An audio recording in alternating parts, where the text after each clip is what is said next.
ሰላም ጤና ይስጥልን። በዛሬ መረጃ ሰዓታችን ወቅታዊ እንዲሁም ሀገራዊ ጉዳዮችን እዘንላችሁ ቀርበናል። በሰሞኑና በትናንትናው ጭምር በርካታ ግለሰቦች በቁጥጥር ስር መዋላቸው ተሰምቷል። እጅግ በጣም በርካታ አካውንቶችም መታገዳቸው ተሰምቷል። በትናንትናው ዕለትም ኦርቶዶክሶች ብቻ ተመርጠው መገደላቸው ተነግሯል። በአሩሲ ሀገረ ስብከት በትናንቱ ላይ የወጣውን መረጃም እዘንላችሁ ቀርበናል። በመቀጠልም በሀገራችን ውስጥ የሚገኙ ነጋዴዎች እጅግ በጣም ወሳኝና አስደሳች መረጃ ተሰምቷል። እሱንም እዘንላችሁ ቀርበናል። በመጨረሻም በሀገራችን ውስጥ በአማራ ክልል እየተካሄደ ያለውን ጦርነት በተመለከተ አዲስ የወጣውን መረጃም እዘንላችሁ ከች ብለናል። ሁሉንም በዝርዝር አጠር አድርገን ይዘን ቀርበናል። እስከ መረጃው ፍጻሜ አብራችሁን ቆዩ።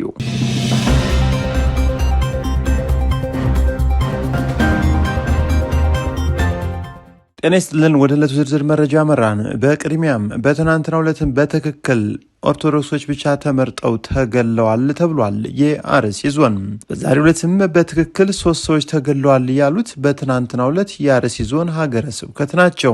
ተደጋጋሚ ግድያ እንደሚፈጸም በሚነገርበት በኦሮሚያ ክልል አርሲ ዞን በትናንትናው ዕለት ህዳር 1 ቀን 2018 ዓ.ም በግብርና ስራ ላይ በተሰማሩት ዲያቆንን ጨምሮ ምዕመናን በታጣቂዎች መገደላቸውን በኢትዮጵያ ኦርቶዶክስ ተዋሕዶ ቤተክርስቲያን የአርሲ ዞን ሀገረ ስብከት ገልጿል። እንደ ሀገረ ስብከቱ አመራር የገለጹትም ዛሬም በትክክል 3 ሰዎች ተገለዋል ሲሉ ተሰምቷል። ግድያው የተፈጸመውም በዞኑ አሰኮ ወረዳ መሆኑን አስረድተው ሟቾቹ አንደኛው ዲያቆን ኢዮብ እጅጉ፣ ሁለተኛ ጥላሁን ቦጌ ደመቅም፣ ሶስተኛዋ የ11 ዓመት ልጅ የሆነችው ጻድቃኔ ሰራዊት ይስሙ የሚባሉ መሆናቸውን በዝርዝር አስረድተዋል። ሰዎቹ የተገደሉት ዛሬ ከጠዋቱ 2 ሰዓት ተኩል እንደሆነ የተናገሩት ግድያውም የተፈጸመበት ቦታ ልዩ ስሙም ጠለታ ገብርኤል እንደሚባልም እኚሁ አባት ገልጸዋል።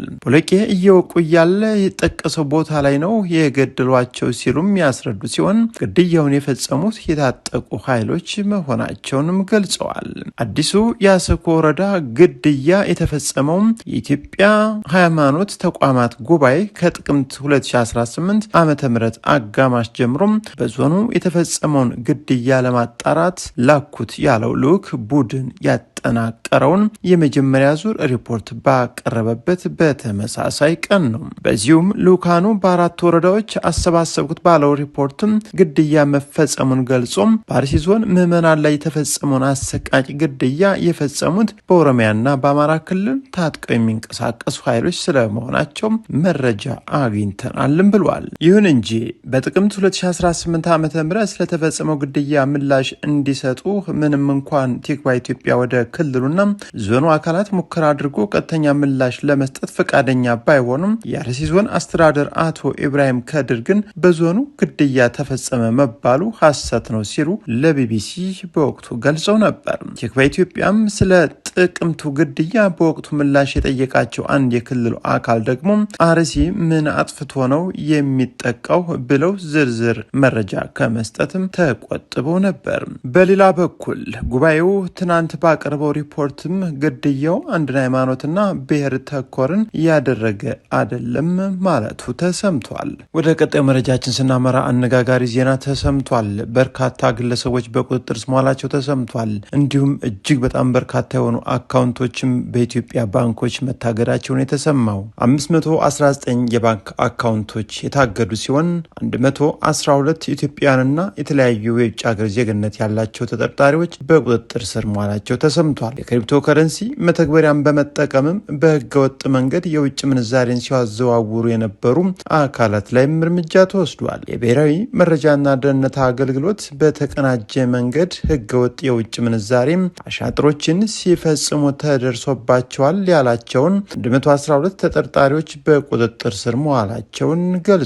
የብሔራዊ መረጃና ደህንነት አገልግሎት ከፋይናንስ ደህንነት አገልግሎት፣ ኢትዮጵያ ፌዴራል ፖሊስ ከክልል የጸጥታ አካላት ጋርም በመሆን በህብረተሰቡ ጥቆማ በፋይናንስ አሻጥር ላይ በተሰማሩ አካላት ላይ ስምሪት መደረጉን አመላክቷል። በዚህም 112 ኢትዮጵያውያንና የተለያዩ የውጭ ሀገር ዜግነት ያላቸው ተጠርጣሪዎች በቁጥጥር ስር መዋላቸው መሆናቸው በትናንትናው ዕለት ተገልጿል። ከህገወጥ ተግባሩ ጋርም ትስስር የነበራቸው 519 የባንክ አካውንቶች መታገዳቸውን፣ የተለያዩ ኤግዚቢቶችን መያዛቸው ተጠቅሷል። ህገወጥ ሐዋላዎች፣ የገንዘብ ዝውውሮች፣ የውጭ ምንዛሬ ስራዎች፣ የግብር ስወራዎችና ህገወጥ የገንዘብ ህጋዊ የማስመሰልና ሌሎች ተመሳሳይ ወንጀሎች በሀገር ኢኮኖሚ ላይ ከፍተኛ ጉዳት ሊያስከትሉ እንዲሁም አሸባሪዎችና የታጠቁ ቡድኖችን ለመደገፍ ሲውሉ መቆየታቸውን አመላክቷል። በተለይም ህገወጥ በሆኑ ዓለም አቀፍ የገንዘብ አስተላላፊ ድርጅቶች፣ ህገወጥ የውጭ ምንዛሬ ማስተላለፊያ መተግበሪያዎች፣ የክሪፕቶ ከረንሲ መተግበሪያዎች፣ ህገወጥ የኋላ አዘዋዋሪዎችና ደላላዎች፣ በወጪና ገቢ ንግድ ላይ አሻጥር የፈጸሙ አስመጪዎችና ላኪዎች እንዲሁም ህጋዊ ንግድ ሳይኖራቸው በህገወጥ ሐዋላ ላይ በመሰማራት ከፍተኛ ገንዘብ በማንቀሳቀስ በአገር ኢኮኖሚ ላይም ከፍተኛ ጉዳት ባደረሱ አካላት የማያዳግም ህጋዊ እርምጃ መወሰዱን ተጠቁሟል።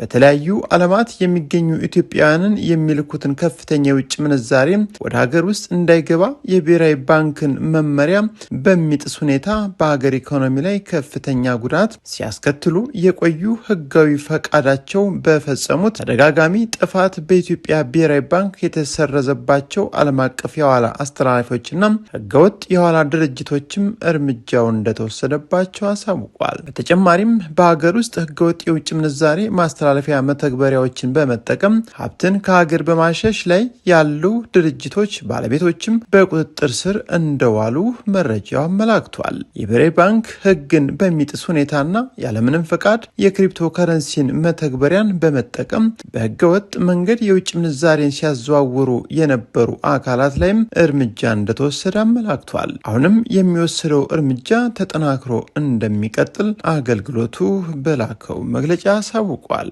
በሌላ ዜና አስደሳች መረጃ ተሰምቷል። በተለይ በሀገራችን ውስጥ ስለሚገኙ አስመጭና ላኪ ነጋዴዎች ላይ የንግዱን ማህበረሰብ አስጨንቆ የነበረውን የትርፍ ህዳግም ግዴታ የሚያነሳ ነው ተብሏል። የገንዘብ ሚኒስቴር የገቢ ግብር ማሻሻያ አዋጅ ቁጥር 1395/2017 አፈጻጸም ላይ ለተነሱ ጥያቄዎች ምላሽ በመስጠት በተለይ በአከፋፋይ ነጋዴዎች ላይም የሚያስረውን አማራጭ አነስተኛ ግብር በተመለከተም ከፍተኛ እፎይታ የሚሰጥ ማብራሪያ እንደሆነ ተሰምቷል። ይህ ውሳኔ ቀደም ሲል የንግዱን ማህበረሰብ አስጨንቆ የነበረውን የትርፍ ህዳግ ግዴታ የሚያነሳ በመሆኑ በነጋዴዎች ዘንድ በደስታ ተቀባይነትን አግኝቷል። በሚኒስትሩ ማብራሪያ መሰረትም የአከፋፋዮች አማራጭ አነስተኛ ግብር የሚሰላበት መንገድም ግልጽ ሆኗል። በዚህ መሰረትም ጅምላ ሻጭ ወይም አከፋፋይ ከአምራቹ ወይም ከአስመጩ ጋር ባደረገው ውል የሚሸጥበት ዋጋና የሚያገኘው መቶኛ ትርፍ ህዳግ በግልጽ የተወሰነም ከሆነም አማራጭ አነስተኛ ግብሩ የሚሰላው በጠቅላላ የሽያጭ ገቢው ላይም ሳይሆን በውል ወይም በህግ በተፈቀደለት የትርፍ መቶኛ ላይ ብቻ ይሆናልም ተብሏል። ይህ አዲስ አፈጻጸም የገቢዎች ሚኒስቴር በትንሹ 15 በመቶ ማትረፍ አለባቸው በሚል ያስቀመጠው ግዴታ በንግዱ ላይ የፈጠረውም ጫና የሚያቃልል ነው።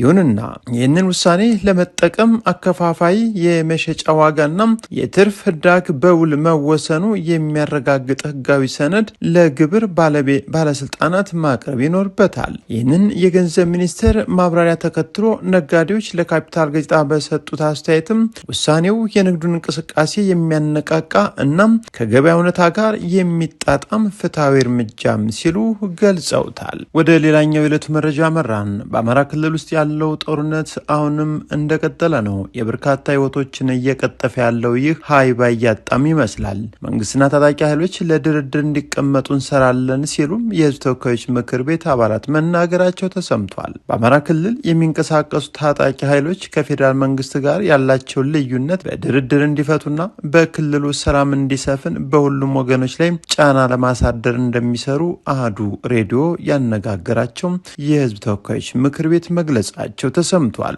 ሁለቱም ወገኖች የመደራደር ፍላጎት እንዳላቸው ቢገልጹም እስካሁን ሀሳቡን ፍሬያማ ሙከራ አልታየም የሚሉት የምክር ቤቱ አባላት በክልሉ የጥይት ድምፅ እንዳይሰማም እውነተኛና ሁሉን አሳታፊ ድርድር እንዲካሄድና ወጥቶ የመግባት ነጻነት እንዲከበር እንሰራለንም ብለዋል። ድርድር መተማመን ይፈልጋል የሚል ሀሳብ የሰጡት የምክር ቤት አማካሪ ኮሚቴ አባል አበባው ደሳለው የመደራደር ፍላጎት እንዳላቸው የገለጹ ታጣቂዎቹም እምነት እንደሌላቸው መግለጻቸው አንዱ እንቅፋት መሆኑንም ገልጸዋል። ስለሆነም እውነተኛና ፍሬያማ ድርድር በሁለቱ ወገኖች መካከል እንዲካሄድ እንጥራለን ብለዋል። ሌላኛው የህዝብ ተወካዮች ምክር ቤት አባል ገነነ ገደቡም በበኩላቸው ታጣቂዎች ወደ ድርድር ጠረጴዛ አምርተው ጥያቄያቸውን በንግግር እንዲፈቱ የሚጠበቅብኝን ሁሉ አደርጋለሁ ብለዋል። ክልሉ ሰላምና እድገት ተጠቃሚ የማይሆን የማህበረሰብ ክፍል አይኖርም ያሉት የምክር ቤቱ አባል